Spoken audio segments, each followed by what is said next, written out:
How to fix bed wars, no internet or no network connection. So if you have this problem, you want to fix it, just follow and watch this video till the end. First, just go and open the settings of your phone. Click directly right now on your apps option. And here inside your apps option, you have to search for bed wars. So as you see, it's loading and it will show me all the application that I have on my mobile phone.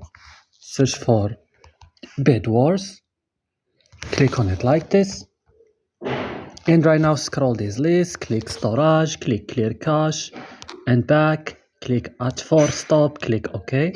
Come to Play Store or App Store and update bed wars. Restart your phone and that's all. Don't forget to like and subscribe and see you next tutorial.